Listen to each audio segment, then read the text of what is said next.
Olá, vamos mergulhar hoje num princípio que é, olha, bem radical. É sobre como construir comunidades que são realmente fortes, unidas, e a inspiração vem de um texto bem antigo. Esta análise vai detalhar uma ideia que basicamente vira nossa intuição de cabeça para baixo. Já pararam para pensar nisso? É uma situação que a gente vê em todo lugar, não é mesmo? Pessoas com a mesma missão, a mesma fé, mas que acabam entrando em conflito por causa de detalhes, de coisas pequenas. A fonte que a gente vai analisar hoje vai direto nesse problema. Então, a tensão específica que esse texto aborda vinha de dois grupos na antiga igreja de Roma. De um lado, tinha os chamados fortes, que já entendiam sua liberdade em Cristo e não se apegavam a regrinhas. Do outro, os fracos, que por questão de consciência ainda seguiam restrições bem rígidas sobre o que comer ou quais dias eram sagrados. E essa diferença, por menor que pareça, estava gerando julgamento, discussão e minando a união do grupo. E para resolver essa treta, o texto propõe uma solução que é radical. Não se trata de provar quem está certo, de ganhar o debate. A ideia é adotar uma ética completamente diferente, a ética do reino. E nela, o foco muda. Sai de agradar a si mesmo para edificar, para construir a pessoa que está do nosso lado. Agora, o ponto crucial está aqui. Essa é a tese central de tudo. A responsabilidade não é do fraco se tornar forte, mas do forte apoiar o fraco. É uma inversão completa da lógica de poder que a gente costuma ver por aí. E o texto deixa bem claro, isso aqui não é uma sugestão, tipo um seria legal ser. A palavra usada é devemos. É uma obrigação moral, um dever que nasce do amor e é fundamental para quem segue esse caminho. A palavra suportar aqui é, fundamental. Não é no sentido de só tolerar, sabe? De aguentar com a cara fechada. O sentido original é muito mais profundo. É literalmente carregar, dar apoio, como se fosse um serviço sacrificial. Significa, na prática, abrir mão da própria vontade ou opinião pelo bem de outra pessoa. Tá, essa é a pergunta de $1 milhão, né?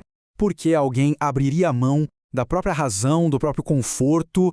Qual é a justificativa para um princípio que exige tanto da gente? Bom, a fonte nos dá uma resposta bem direta. O padrão para essa atitude toda não pode ser o que a gente acha certo ou o que parece bom para nós. Isso muda de pessoa para pessoa. O texto estabelece um padrão absoluto, um modelo que não muda e que deve ser seguido. E esse padrão é Cristo. Toda essa ética, que para muita gente pode soar como loucura, está totalmente fundamentada no exemplo dele. Essa frase aqui, ela resume tudo. A razão pela qual os fortes devem carregar os fracos é porque o próprio Cristo não viveu para agradar a si mesmo. Ele é o modelo definitivo dessa ética de se colocar em segundo lugar. E como ele fez isso? Bom, primeiro, sendo Deus, ele abriu mão de todos os seus privilégios divinos. Depois, ele assumiu a forma de um servo, num ato de total humilhação. E, por fim, ele carregou nas costas um peso que não era dele. É o exemplo máximo de serviço sacrificial. Certo, então já entendemos o porquê seguir o modelo de Cristo. Mas para quê? Qual é o objetivo final disso tudo? Não é só para manter a paz no grupo ou para todo mundo ser legal um com o outro. Tem um propósito muito maior em jogo. O objetivo final é a unidade. Mas veja bem, essa unidade não é o fim da linha. Ela serve para algo maior, para glorificar a Deus, para mostrar para o mundo a grandeza da missão que une aquela comunidade. E o contraste é gritante. Uma comunidade dividida, cheia de briguinha interna, acaba envergonhando o próprio nome e a causa que diz defender. Agora, uma comunidade unida, que vive essa humildade, ela se torna um testemunho poderoso. As pessoas de fora olham e pensam, nossa, eu quero fazer parte disso aí. E essa citação amarra tudo. A ação é acolher. O modelo é como Cristo acolheu. E o propósito é para a glória de Deus. É um resumo perfeito dessa ética toda. O acolhimento não se baseia no mérito ou se a outra pessoa merece, mas na graça, do mesmo jeito que fomos acolhidos.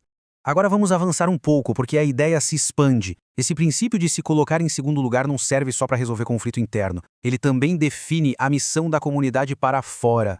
O autor do texto, o apóstolo Paulo, aplicava essa mesmíssima lógica na vida dele. A ética missionária dele era muito clara: levar a mensagem não para os lugares onde ela já era popular, mas onde ninguém nunca tinha ouvido falar. Ele se esforçava para não construir em cima do trabalho de outra pessoa, mas para ir onde a necessidade era maior. Dá para perceber a conexão? Apoiar a pessoa fraca dentro do grupo e servir quem está totalmente de fora vem da mesma raiz. É a decisão consciente de ir para onde a necessidade é maior e não de ficar onde é mais fácil, mais confortável. É a ética do serviço sacrificial em plena ação.